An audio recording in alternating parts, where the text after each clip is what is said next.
Welcome to the Gregory Nesmith Show, where we get personal about the news and the culture.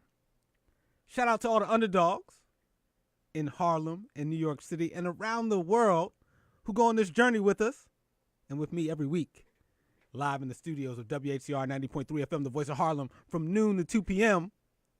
And it's not only a radio show, it's also a podcast and a video show and so much more. And with that, you know what we do here every week.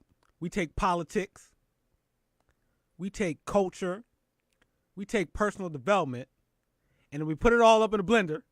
We mix it all up, and then it spits out a special delivery of underdog stuff.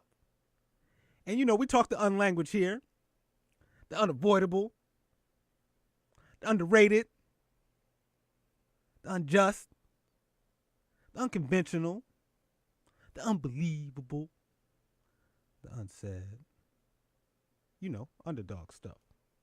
And as always, I'm grateful to take you on that journey. Your host, Gregory Nesmith, entrepreneur, content creator, consultant, leadership coach, political commentator from time to time, activist, and overall into spreading special stuff. And we're going to hopefully do a little bit of that today too. And a disclaimer, this ain't CNN. Not that there's anything wrong with CNN. This ain't Fox News. This ain't the New York Times. This is the Gregory Nesmith Show. They cover the news. They commentate about the news. But here, the difference is we do that, and then we also get personal about it. So let's get personal about the news and the culture. Let's get into it. I like to make sure that I'm hopefully as transparent as possible, keep you guys in the loop on how things are going. And so I'll be very open and say, today's one of those days where I woke up in a bit of a funky mood. You ever have one of those days? You're tired. You're feeling a little off balance. Frustrated about some different relationships you got going on in your life. Questioning whether you're doing things right. Body's a little sore. You just off. I'm a little off today. And it was one of those mornings where part of me was just like, should I call out today? One of those days where you just I wanted to just pull the covers back over me and just lay in bed and just be in my feelings. So yeah, I'm feeling a little off, and then also there's stuff going on in the news and the culture that has me thinking like the world's turned upside down. But as Deborah said, I get to keep going. And as Nicole just said on the Facebook Live, she goes, I should go see Black Panther. That will help fix my mood and get me in the right mood. So speaking of Black Panther, it's Black History Month. A month where we get to celebrate black folks in this country and all that we've done to play our part in attempting to make this country the best it can be, even at times when this country doesn't see the best in us. And Black Panther has been a big deal this month. And so, yeah, I'm caught up in all the hoopla too and hype. Black Panther. Let's play a little clip. The Black Panther Party calls for freedom and power to determine our destiny. The Black Panther Party calls for full employment for all our people. The Black Panther Party calls for an end to the capitalistic exploitation of our community. The Black Panther Party calls for decent housing for all people. The Black Panther Party calls for an educational system that will tell us the true facts about this decadent society. The Black Panther Party calls for exemption from military service. The Black Panther Party calls for an end to police brutality. The Black Panther Party calls for freedom for all political prisoners and prisoners of war. The Black Panther Party calls for trials by members of our peer when we're brought to the court, and justice. The Black Panther Party calls for a United Nations plebiscite to determine the will of black people as to their national destiny. My bad. Did I play the wrong Black Panther clip? You know how I do. I didn't play the wrong Black Panther clip. It's Black History Month. And so I wanted to play a clip of the Black Panther Party that, oh, by the way, started in the 1960s, I believe 1966, the same year as the comic book hero Black Panther was launched by Marvel.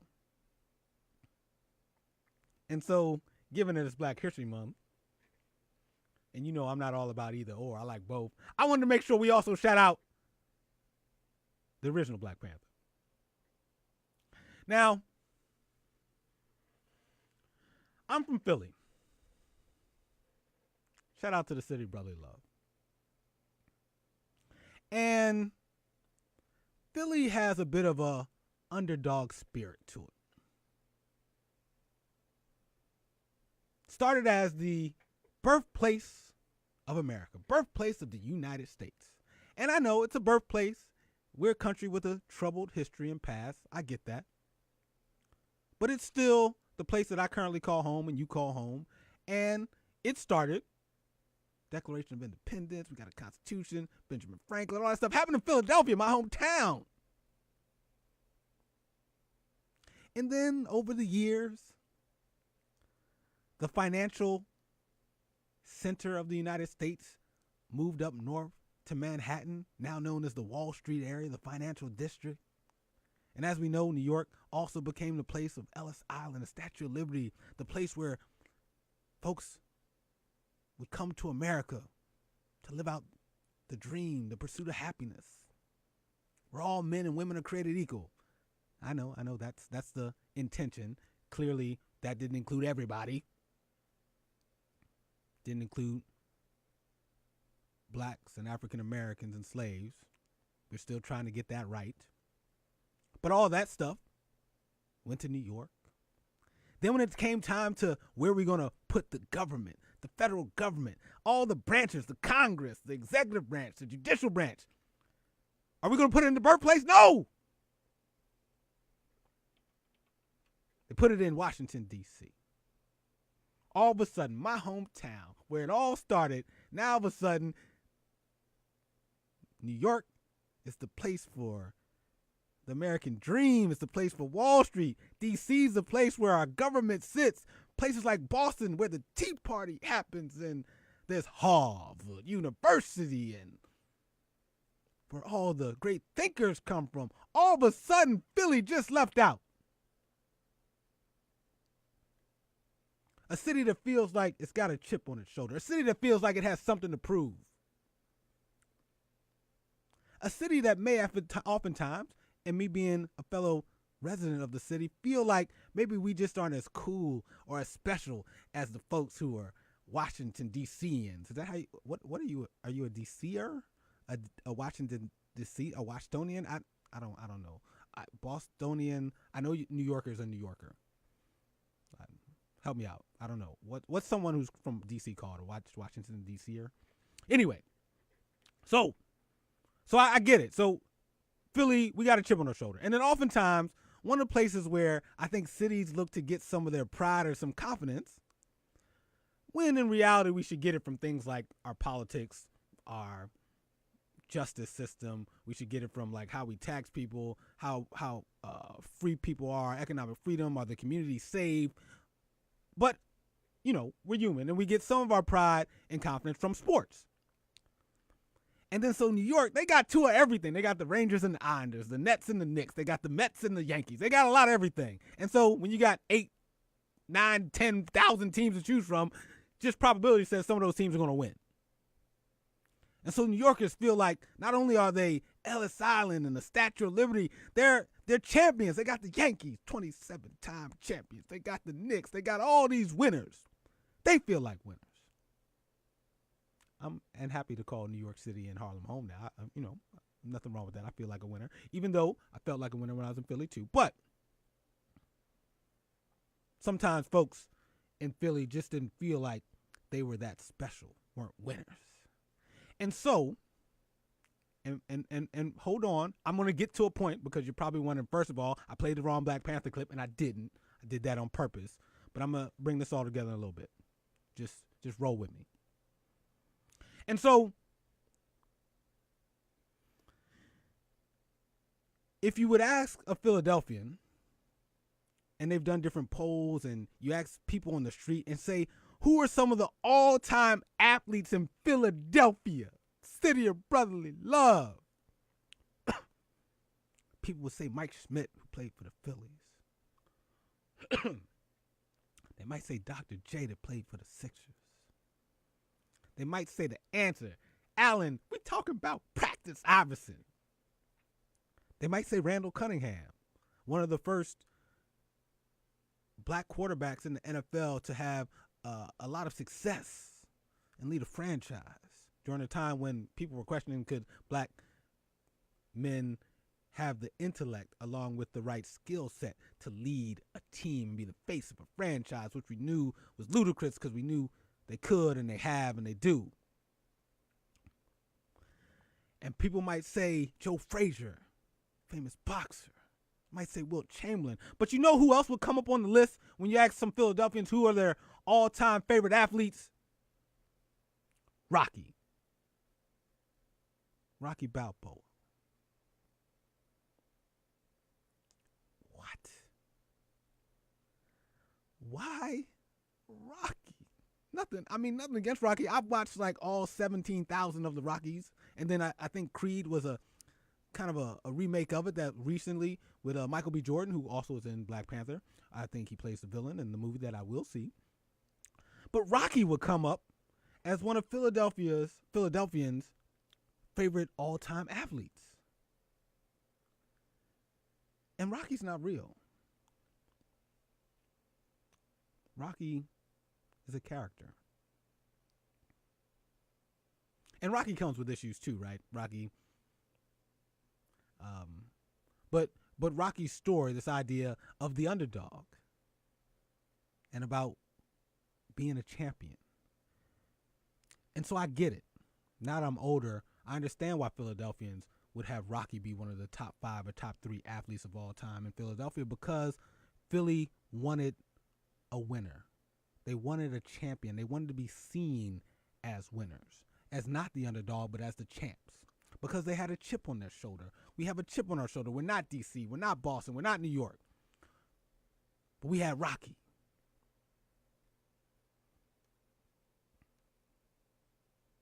And in a way, if you really think about it, it's a bit sad when we as Philadelphians would have to pick a fictional character as part of our pride about how we are champions and how our city produces champions, because we didn't have enough champions in reality.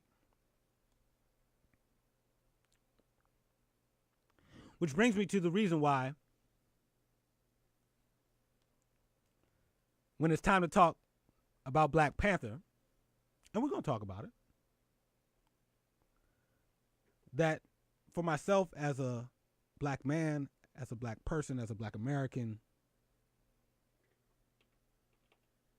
watching my parents also at times who grew up during Jim Crow and segregation in the South and South Carolina, when I see this feeling of how special are we, or are people counting us out, I wish I could see more in reality about how great the black American is. I get it that during a month of Black History, where it almost feels like the biggest thing going on is a fictional movie, as opposed to some of the things that are also a reality. Like, the Black Panther Party calls for freedom and power to determine our destiny. The Black Panther Party calls for full employment for all our people. The Black Panther Party calls for an end to the capitalistic exploitation of our community. The Black Panther Party calls for decent housing for all people. The Black Panther Party calls for an educational system that will tell us the true facts about this decadent society. The Black Panther Party calls for exemption from military service. The Black Panther Party calls for an end to police brutality. The Black Panther Party calls for freedom for all political prisoners and prisoners of war. The Black Panther Party calls for trials by members of our peer when we're brought to the court, and justice. The Black Panther Party calls for a United Nations plebiscite to determine the will of black people as to their national destiny. We have the Black Panther movie that's out, and we also have the Black Panther Party that was out. And I'm not about to get into this either or, because we talked about this a few weeks ago. It is a limiting mindset and idea to think that things have to be this or that it's reality or fiction, that it's fiction or reality, that it's art imitating life or life imitating art. I don't want to pick between both. I want to have both. But I also understand why sometimes the fiction can get so much hype when there's not as much reality out there to grasp onto. I mean, it's cool that the Black Panther movie is out. But it's also cool that we acknowledge that there was a Black Panther Party. The Black Panther Party calls for freedom and power to determine our destiny. The Black Panther Party calls for full employment for all our people. The Black Panther Party calls for an end to the capitalistic exploitation of our community. The Black Panther Party calls for decent housing for all people. The Black Panther Party calls for an educational system that will tell us the true facts about this decadent society. The Black Panther Party calls for exemption from military service. The Black Panther Party calls for an end to police brutality. The Black Panther Party calls for freedom for all political prisoners and prisoners of war. The Black Panther Party calls for trials by members of our peer when we're brought to the court, and justice. The Black Panther Party calls for a United Nations plebiscite to determine the will of black people as to their national destiny. And that's Huey Newton, one of the co-founders of the Black Panther Party that was started in the 1960s, talking about what the Black Panther Party was all about. Also, the land of Wakanda. I believe that is the fictional location of where all the Black Panther stuff takes place. And that's cool. It's aspirational. It's inspiring. As I talked about, it's more of the mirror of arts and entertainment, especially for black folks, as opposed to the window, which is cool, right? It doesn't have to be either or. We can have that, and we can be excited about it. But also, during this month of celebrating our history, in reality, there's been some kingdoms, metaphorically, that have flourished or at least attempted to in the United States that we can look to for inspiration about how to live in reality today. And one of those places was in Tulsa, Oklahoma, back in the 1920s. Back in the early 1900s, Tulsa, Oklahoma was a city exploding with opportunity. With the discovery of oil, the money that flowed into Tulsa made it one of America's wealthiest boom towns. Some of the town's newfound riches landed in the hands of Tulsa's black residents, many of whom worked for white employers. But because blacks were unwelcome in white-owned stores, they brought their hard-earned wages back to their own community, a community known as Greenwood. There they built up a thriving business district that was so successful, it was called the Black Wall Street of America. If you wanted to put up a business, that was the place to put it up. There were theaters, barbecue places, grocery stores, jewelry shops, shoe shine parlors. I mean, all black businesses, all up and down Greenwood. And we had our everything in those days. We had our plumbers, our electricians, our builders. Everybody owned their own businesses and everybody was making money. So during Black History Month, a month where a lot of folks are excited about Black Panther, and that's all good, I want to make sure that we take a moment to acknowledge one of the other kingdoms, not just the kingdom of Wakanda, but how about Tulsa, Oklahoma, Black Wall Street, which once was a thriving area located in North Tulsa, where 9,000 middle and upper class African Americans lived. It was a place where it was a city inside a city. had its own post office, police force, school systems, 2 newspapers, theaters. But unfortunately, in 1921, when there was a rumor of an encounter of a black man and a white woman in an elevator in South Tulsa, that would eventually lead to riots and what some might call an actual terrorist attack, where the white residents of Tulsa, over a few days and literally most of it over a period of about 24 hours, looted, rioted, attacked, murdered, injured the black residents of Black Wall Street. And it's been reported that when that happened, about 300 black folks were killed, 800 wounded, 8,000 people left homeless. And the homeless thing, speaking of homes, what also made Black Wall Street special was that a lot of the people there also were home owners. And it was reported that there was a lot of friction between the community in Black Wall Street and some of those who weren't that affluent, some of the whites who weren't making good money. And there was also some jealousy in that. And no altercation between one man and one woman should lead to 300 people dying, 800 wounded, and 8,000 people left homeless. And today, that community that once thrived back in the 1920s, it had a bit of a reboot in the 30s and 40s. Then desegregation came. There were also some highway and municipality projects that kind of destroyed that area. And now, today, that part of Tulsa, Oklahoma is nowhere near what it once was in the 1920s. And there's still talk of trying to revive it and bring it back. And so it's cool, we can be interested in the kingdom of Wakanda.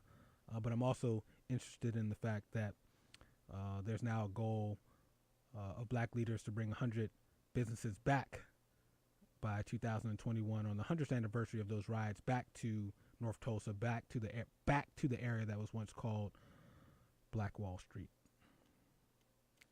With that, we're going to take a quick break, but I wanted to, during the month where we celebrate our history, and during the month where Black Panther is getting all the attention, wanted to make sure that we took a moment to acknowledge the Black Panther Party. And while we all want to become members of Wakanda, I want folks to be mindful of there's another land that we can dream of that was in reality a place that we might want to go, and that's creating more Black Wall Streets going forward. With that, as always, I leave you with my favorite quote. And hopefully we've gotten to the point where you can say it with me, because I'm going to do it right now. As always, I leave you with my favorite quote. Underdogs, can't nobody do it like you do it. Nobody. Peace.